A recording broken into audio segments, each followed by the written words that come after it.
Greetings and welcome to Let's Talk About Books, baby, where we talk with your favorite LGBTQ authors. I'm Anita Kelly, and my guest today is Laury A Egan. Hi, Laury. Hi there, Anita. How are you doing? I am well. How are you doing? Managing, yes. Yes. That's all we can do these days, right? For That's various it. reasons. For various reasons.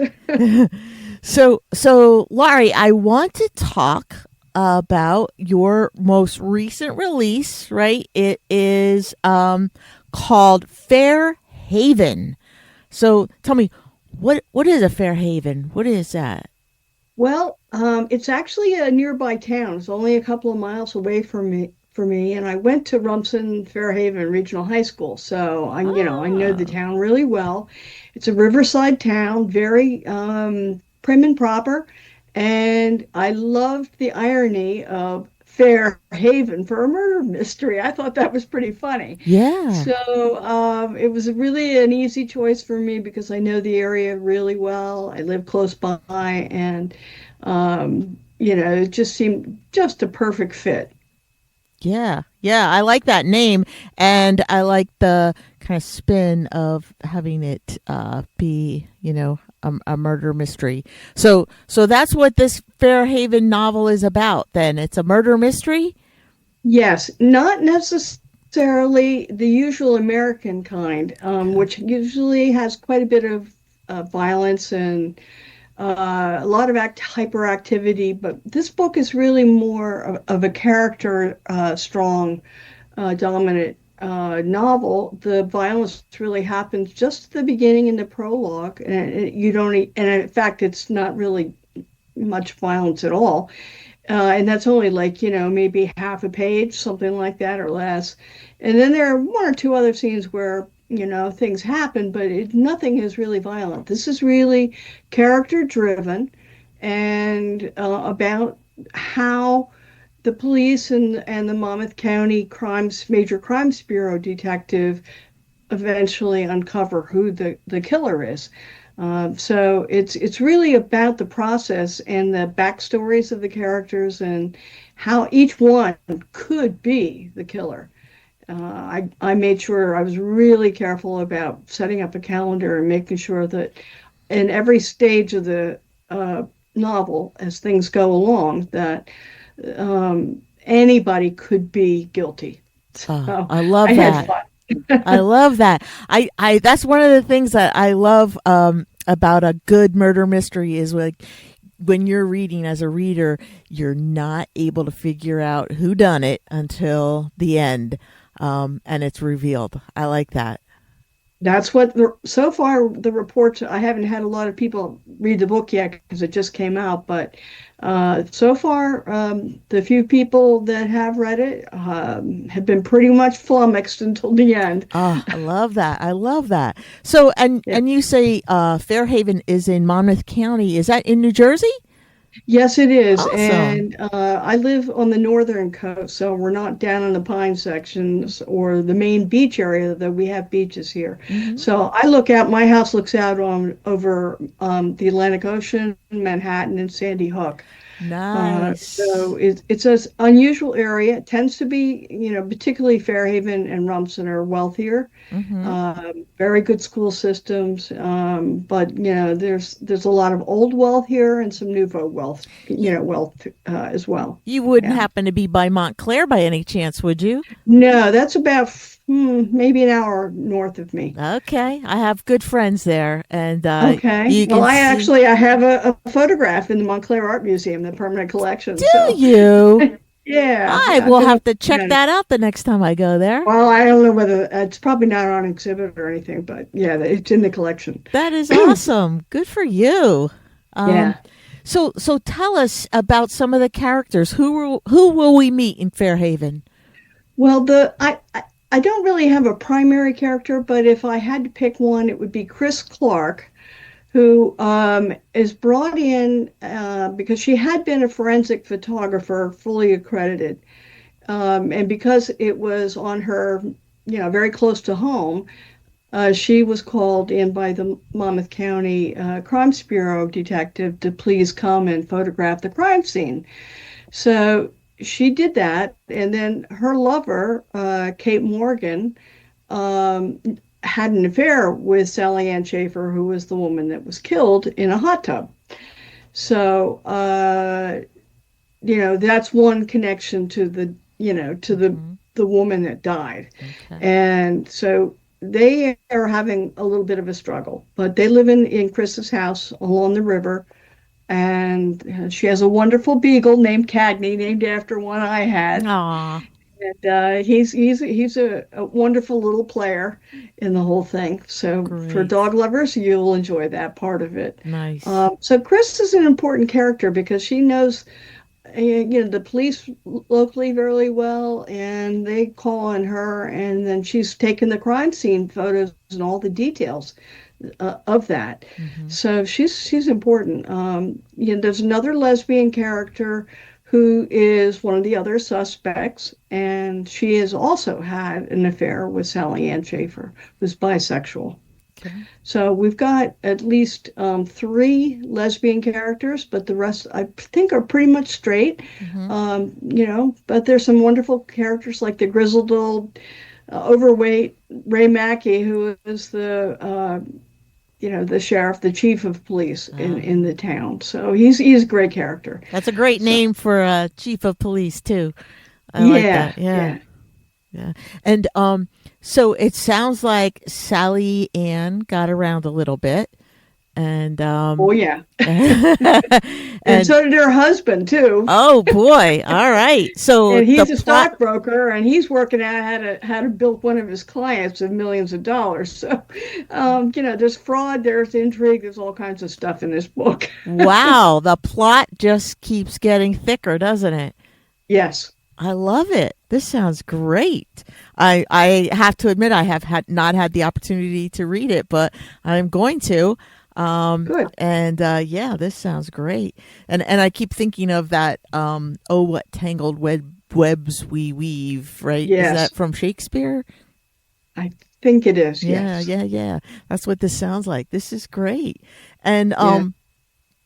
and so this is really a character strong murder mystery, not your typical you said American murder mystery, and that's interesting because I have read where someone, I'm not sure who gets credit for that, but they likened Fairhaven to the Midsummer Murder Yeah, series. I put that in the blurb because I watch a lot of BBC and international films, Mm-hmm.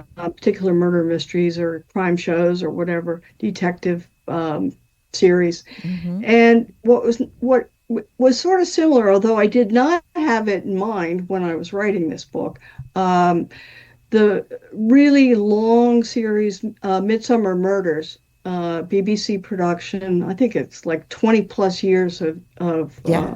episodes.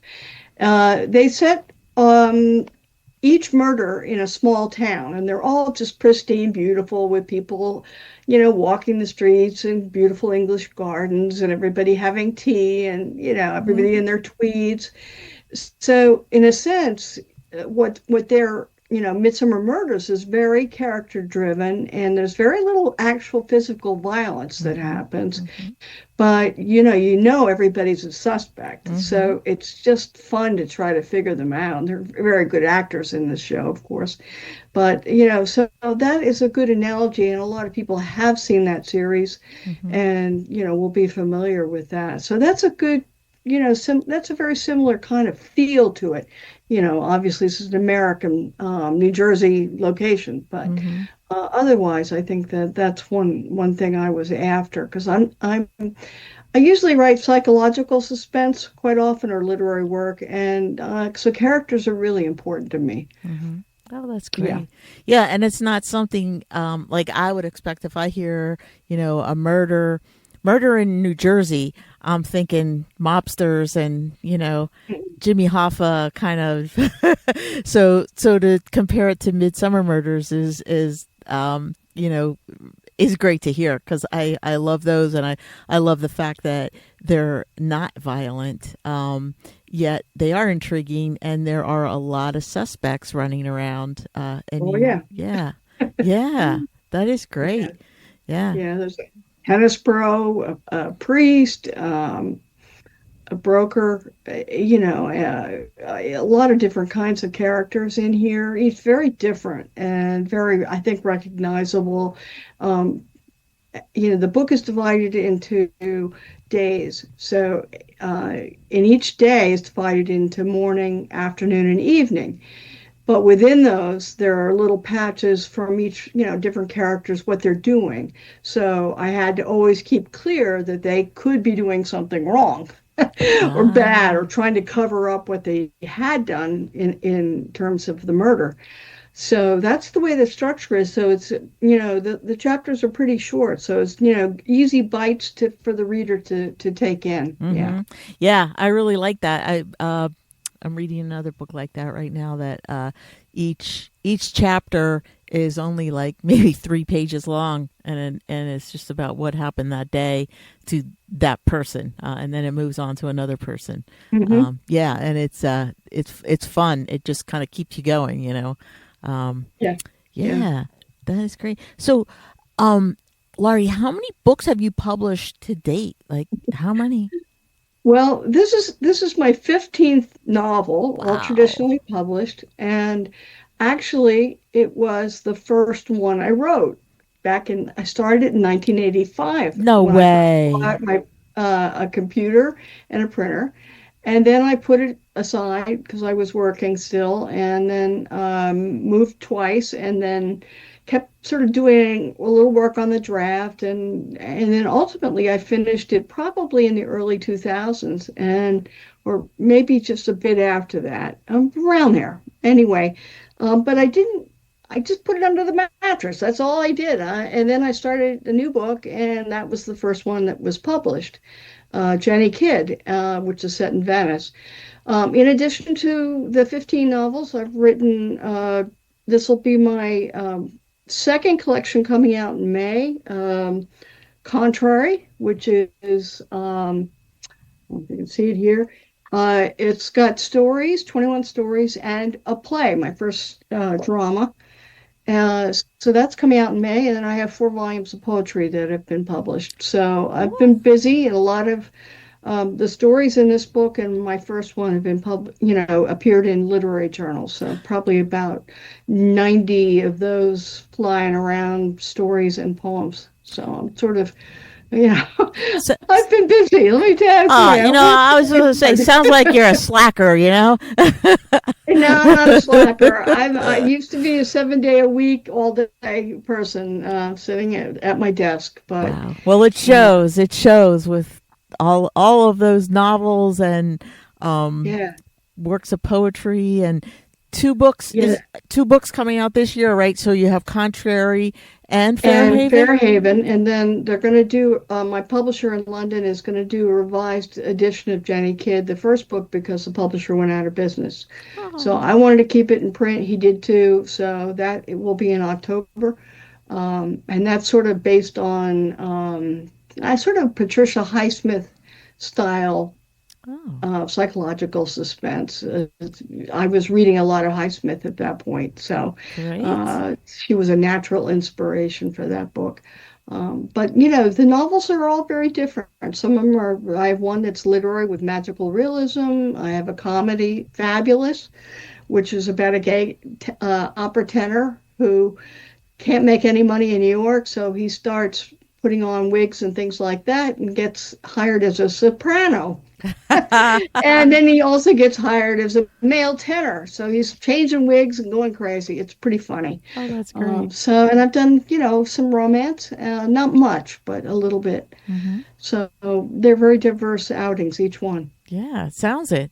So for Fairhaven, um, there are a lot of characters in the book. Hmm. So, Hmm. who was your favorite character to write? Uh, Actually, I think it was the police chief, Ray Mackey. I didn't basing him on my father, but there's a couple of little things he does that is sort of similar to my father. And he had sort of the same build, although my father was a bigger man than Ray is. But he's a character, and he sort of gets a little. He's a widower, and he thinks the woman that is his gal Friday in the office, who's a receptionist and also handles the phones. They've got a little thing going, so there's a little of that quality, but they're both hesitant and they're shy and they're awkward and they're both overweight, so they're feeling a little funny, trying to figure out what clothes to wear, that kind of thing. So Okay. I think he was probably my favorite of the bunch. Although Chris Clark was a natural for me because I'm also a fine arts photographer, so I understood what she was doing really well, in terms Mhm. of the forensic photography and then other things that she did. Nice. So, and of course, the Beagle I loved. The Beagle was your favorite character. Yeah. In fact, somebody asked me to write a guest post, a day in the life of one of my main characters, and I picked the Beagle because I thought Ah, nobody would expect that. yes, that's great. I love that. Um, so would is Ray Mackey then somebody that you would want to be friends with? I don't know about friends. Chris would probably be my favorite to sit down and have a glass of wine or whatever with. But I just really enjoyed his personality and writing his character. He just really appealed to me a lot. And there are a couple of other people too, but then there's some players I don't really like as well. Or I wrote with a little bit of an edge. Who would that be? Who would you not like to be friends with? Uh, the one woman that Chris Clark is involved with, Kate Morgan. Oh, She really sort of takes advantage of Chris financially in a lot of different ways, and she's sort of caught because she has a son, and her ex-husband has custody of him right at the moment when we begin the book.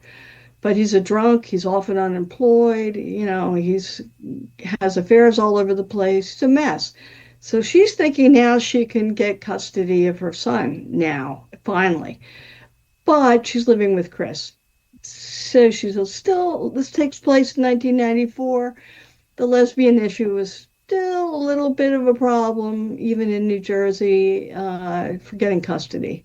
So okay. she's trying to decide what to do. That's basically her dilemma. Okay. All right. So she seems to be someone who maybe uses people. I think so. Yeah. Yeah, Yeah. yeah. I think she does, and or at least she uses Chris. I mean, Chris has got some money. She's inherited and comes from, an older, rich family. Hmm. But she doesn't have, she's a really easygoing person, very Hmm. smart. But you don't get a feeling of the class problem with her. Hmm. But Kate Morgan, she's a PT at the local hospital, and might in a different kind of story might have been a more sympathetic character, but as it played out, I didn't think she was very sympathetic. Hmm. So, let me ask you this then: in all of your 15 novels, who was or are some of your favorite characters? Oh boy. Whew. Uh,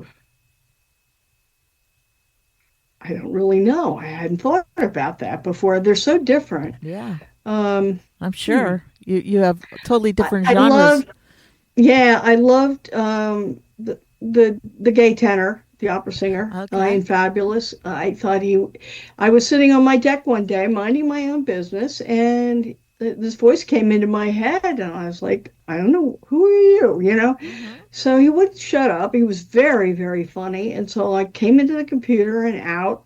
I started typing, and out he came. So I think he was probably one of the really, he just was so much fun to write because he was had a great sense of humor and he got into one mess after another. So he was a favorite character, I think. I don't know. Other than that, I mean, One of the books before this, Jack and I, is a book about a boy with dissociative disorder, which is the old multiple personality. Mm-hmm. So I wrote it in first person for the host and third person for the alter, who is a bit of a sociopath. Oh, wow. So the host is really a wonderfully sweet teenage boy, and I really liked him a lot. But his alter, of course, was trying to undo him at every turn. So Wow. that was a psychological suspense, Jack and and I did a lot of research for that one. But he was a sweet character. Yeah, Wow. It almost sounds like a Dr. Jekyll, Mr. Hyde kind it of. very much so. Yeah. Yes, Yeah. yes, yeah. Yeah. That sounds intriguing too. Um, and how do you come up with these ideas, like these premise for these stories? Well, some of them, like, the character in Fabulous came to Mm-hmm. me sort of like channeling. Uh-huh. Another character did the same thing. He started out as a short story, Django Jacks, which was published. And then I decided to make it into a novel, A Bittersweet Tale. But again, I sat at my computer after he was yakking in my head for a while, and out he came. He sort of looked a little like Nick Nolte in my head, in my mind, Uh-huh. but he had a different speech pattern and completely different personality than anybody I've written. So those two were sort of channeling, I guess. Occasionally, setting is important. Jenny Kidd, the first novel, is set in Venice, and that was a really driving force for me. And I also set another book, a murder mystery in Mykonos, and that was a significant part of the plot. Other times, it's what if problem, like what if this happened? What would occur? Mm-hmm. And that kind of thing. So sometimes it's plot driven. I Whatever comes into my head, I write it Yeah. down and then keep Yeah. working on it. Yeah. Do you have to do a lot of research for most of your books? It depends. This book, Fairhaven, yeah, I got really stuck because I started it a long time ago and I was very just beginning, and there were tons of mistakes. But what I really screwed up, and thank God I had the sense to ask a Fairhaven policeman who had just left the force to read the manuscript, and he pointed out all my errors. There still may be more, but I hope I got them all. But I thought the local police would handle the investigation. Mm-hmm. Well, they're involved in it. They interview witnesses. They handle a lot of the reports, and they do some investigating. But it's the Major Crimes Bureau in Monmouth County that they send a detective. Normally, and all the lab techs and usually the forensic photographer would also come along. So it's a package deal, and they are in charge. So I had to completely rewrite, all of the sections in the novel that, you know, Yeah. where I goofed, and that was awful. Oh, yeah. As I said, Jack and I had to do a fair amount of research on dissociative order, Mm-hmm. identity disorder. Other books, not so much. I Mm-hmm. could rely on my basic knowledge. Books Mm-hmm. that are set in Venice or Mykonos or places like that. I had to, make sure I had all my streets right and Mm-hmm. restaurant names and things like that. But other than that, no, a lot of them I'm pretty, they're places I've been, Yeah. so I can pretty much picture the setting, and I usually have a pretty good idea what the house looks like. If not, I do a drawing about it, Oh, so I cool. can I can remember where everything is, and I do that quite a bit. That's great. That is really great. That's a great idea. I never heard of any other author doing that before. Like Hmm. drawing, like that. That is Hmm. fantastic idea to give you like this visual in your head to keep going with that. Yeah. Yeah, Hmm. I like that. Um, so you had mentioned that you started Fairhaven back in 1985. That's Um, right. would, would you say that this is like the longest time that it's taken you to write a novel? Oh, yes. Yeah, and well, to say it was under the mattress for years, but then what happened was Andrew May at Spectrum Books, my publisher in London, He took 4 manuscripts off my desk almost all at once and published them within 13 months. Wow. And I didn't know what else to do. So I picked up this manuscript and I groaned and I swore at myself and I thought, oh, this, I can't save it. But then I thought, wait a minute, the plot is a good one and the setting is good, the characters are good. So just pull up your bootstraps and sit down and fix it. But it was a big, big undertaking. I'll bet. As I said, a lot of amateur writing mistakes and formatting problems. But yeah, this has been years in the making, but mostly it's been sitting under a mattress somewhere. Yeah. Yeah, I imagine that is probably difficult to go back and alter the things that you've Hmm. already put down on paper, and and even like you probably had to introduce new characters because of the what you learned about who does the That's investigations. right. And Yeah. yeah, and so that probably took something away from, you know um Ray Mackey, right? His role probably changed. Yeah, And he was still involved as what were, the police force in Fairhaven, but they were not in charge, so to yeah, speak. I yeah, mean, they were being consulted, but the whole emphasis on who was boss changed, and that was really difficult to fix. yeah, I'll bet a lot of work. Um, Yes. so on Yeah. the average, how long does it take you to write a novel? Well, some of them are pretty easy, like The Firefly, which is a little bit of a romance and a story of a younger woman who meets this woman on a lake in the Poconos when she's a teenager. Mm-hmm. They fall and they have one night together, and then they're broken apart. So it's a romance, and that was pretty quick. I would say that would be like 9 months, but I do a lot of proofreading and editing. I usually do 30 to more passes on a manuscript before I let anybody touch it in terms of an editor. So Wow. I'm pretty rigorous. My background is in publishing as a university press book designer, so I learned from some of the best, and that sense of perfection is very much Yeah. part of my head. So I'm a stickler.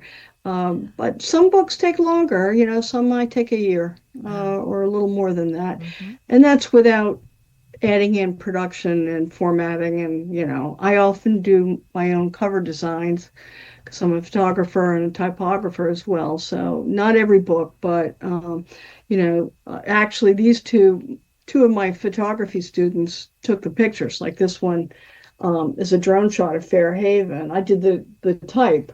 Mm-hmm. And then Contrary was another student of mine who I knew was going to come up with some really tumultuous and chaotic water for me, but I did the design for this. Oh, that's So, great. yeah, I luckily my publisher was very sweet about letting me play. Yeah, and that is so great that you allowed your students to submit Yeah, photographs for the cover. That's yeah, great. yeah. Yeah.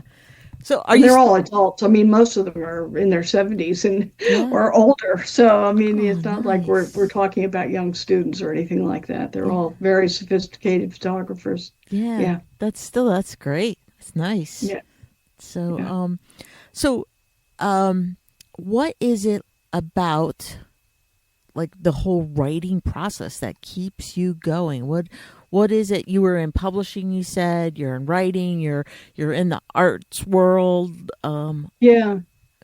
I've sort of had a bunch of careers, all pretty much national level. Book design, I worked for about 22 publishers. And when I went freelance, I originally worked at Princeton University Press, and there I designed about 1,000 books, from manuscript, including cover and interiors and bindings, everything. So I have a lot of background in that and got a lot of national awards and everything. So I'm quite accomplished in there. And then I also did not only fine arts photography, but I also did live opera and theater at Lincoln Center, the Met, Opera Company, Philadelphia, I worked with Placido Domingo twice, and so that was another career. And Yeah. then the writing, which was my first passion, I finally got back to it, and um, 15 books later, here we are. Wow, quite an accomplished career Yeah, in the arts. yeah. That's fantastic. That's great. What was a highlight for you? Oh boy. It overall, Yeah. I think probably the one of my most exciting things that happened was I got a chance to photograph as a freelancer the world premiere in 1992 of The Voyage by Philip Glass at the Metropolitan Opera, and my friend Tatiana Torianos was the starring mezzo soprano in there, and so she introduced me to Philip Glass, who invited me down to his Bowery um, building, Cool. and he bought exclusively for his archives, as did all the principal singers. So that's pretty tough to beat. I mean, that was Yeah. exciting, and I think that was one of my highlights, I would think. Yeah, That is awesome. That is really, really, yeah, yeah, right. A once in a lifetime thing. Like, yes, yeah, yeah. fantastic. So, one other thing I just want to get back to is that you mentioned that you usually do about 40 passes on your book, right, before you turn it into the editor or publishing company. And that is something I have never, ever heard before. Like, I have interviewed, I don't know, hundreds of authors, and no one has ever told me that. That's incredible. Well, and it's not that. Yeah, probably my seventh or eighth draft would have probably passed muster, but I find that giving a little time to a manuscript to let it sort of sit there for maybe a week or two, Mm-hmm. and then coming back to it with a fresh mind, I think that really all of a sudden you see things that you didn't see before. On occasion, I've had a beta reader. I have a really wonderful woman that I just recently met, and she's been helpful. But I just am fussy. I mean, I just want to make sure I give it the most. My publisher says that my manuscripts are the cleanest of any that he gets. Well, there's a Yeah. good reason for that, I Yeah. think. But I'm really glad that that's true because it saves him a lot of work and his father, who's the editor, a lot of work. So, Yeah. in fact, he just emailed me from London and said today that they're taking a little longer on it because they couldn't find enough to point out Oh. editorially. So they want to be sure they didn't miss anything. Oh my So goodness, that's I was funny. laughing about that. Yeah. Yeah, Yeah, that is unusual. yeah. That's great though. That is great. S Not to say that I don't make mistakes, and not to say that there aren't mistakes in my books. There are, but I hate it when I screw up. Oh, you're a perfectionist, huh? Yeah, yeah. Okay. All right. So, where can our listeners get a copy of Fairhaven? Um, It is, I believe it's online right now on Amazon. I think the Kindle is a pre-order. The pub date is the 12th of April. Okay. I just emailed my publisher and said, would you please get up the paperback? Because obviously I've got paperbacks in my hand now, author's copies. Mm-hmm. So I would think after April 12th, or probably very shortly, there should be both the Kindle and I think it's on Kindle Unlimited now, and I think that you can. So one of my friends ordered that, Okay. so Amazon will carry it, and then as far as I know, local bookstores would have it shortly after Okay. it's published. Yeah, Okay. So anywhere you're getting your books, go there and you should be able to find it. I And think so. And okay. then anybody who wants to go to my website and use the contact link. I mean, I have signed copies that I'm happy to mail to. Oh, nice. And what is your website? What's your address? Well, it's my name, so it's www. Mm-hmm. Laury, Laury A Egan lauryAEgan.com. Okay, and Egan is Egan. Yes. Okay. Yes, thank you. Yeah, no, that's great. So, listeners, that's where you can check it out and check out Laurie's website and all of her works. She's quite an accomplished author and artist. So you don't want to miss out on that. And Laurie, what parting words do you have for our listeners today? Well, I think Fairhaven is a wonderful, instructive case of don't give up on something, uh, which I really basically did with this manuscript for many, many years. And um, but it's amazing what you can salvage if you have a sort of a good idea or good setting, good characters. If there's something that really catches your attention, and even though it may need a lot more work and polishing, sometimes you need the extra time, and then you come back to it and you can see the value of the manuscript and its flaws. But I think, don't give it up. I mean, Hmm. I think patience and diligence are both really important qualities for writers. And, I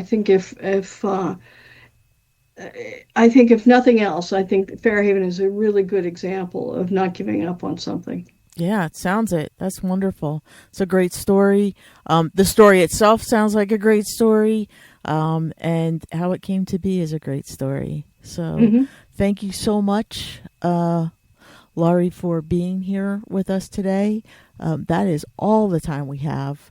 I'm Anita Kelly, and thanks to our listeners for joining Liz Talk About Books, baby. So until next time, may your journey be lighthearted, peace be plenty, and be safe, folks.